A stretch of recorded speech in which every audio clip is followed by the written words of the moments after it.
नांदेड जिल्ह्यात मागील 4 ते 5 दिवसापासून समाधानकारक पाऊस आहे। या पावसामुळे जे पिकं जे आहेत ते आता चांगल्या स्थितीमध्ये आहेत। आपण सध्या आहोत नांदेड जिल्ह्यातील या सोयाबीनच्या शेतामध्ये। आपण पाहू शकतो की हे पीक जे आहे ते आता चांगल्या स्थितीमध्ये आलेलं आहे, परंतु या पिकावर विविध रोगांचा प्रादुर्भाव होताना दिसत आहे। त्यामुळे शेतकरी आता वेगळ्या संकटात सापडल्याचं चित्र आपण नांदेड जिल्ह्यात पाहू शकतो। एकंदरीत पाहिलं तर पूर्वी जूनच्या मान्सून पूर्व आणि मान्सून नंतर पाऊस झाला आणि शेतकऱ्यांनी पेरणी केली।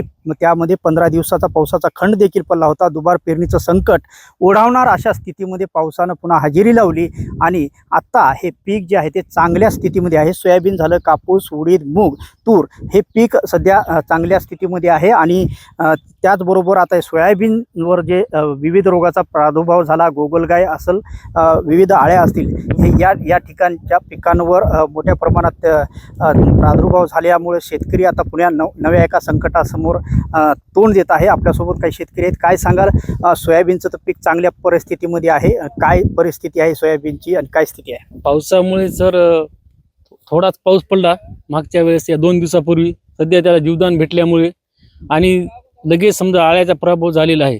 तरी 2-2 फवारण्या झाल्या सर आतापर्यंत, अजून काही सांगता येत नाही पावसाच्या याच्यामुळे। आळीचं प्रमाण खूप वाढलेलं आहे, याच्यामध्ये गोगलगायचं पण प्रमाण आहे भरपूरच। त्याची गोगलगाई पण शेंडी कातरत आहेत त्याच्यावर 2 फवारण्या झाल्या आहे सर आतापर्यंत, अजून खूप आहे लांब।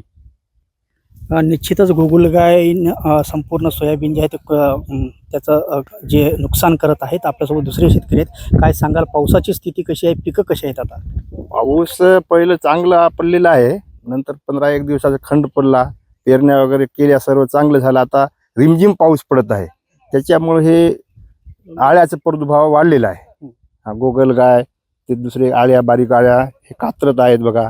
त्याच्यामुळे 2-2 फवारण्या करून बी आता काय तोंडाशी आलेलं काय घास येते की नाही, की हेच चिंता लागलेली आहे।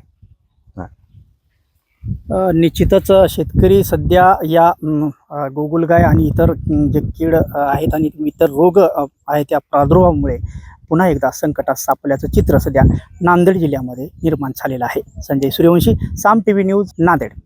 आता isakal.com आहे देशातील नंबर 1 ची मराठी न्यूज वेबसाईट।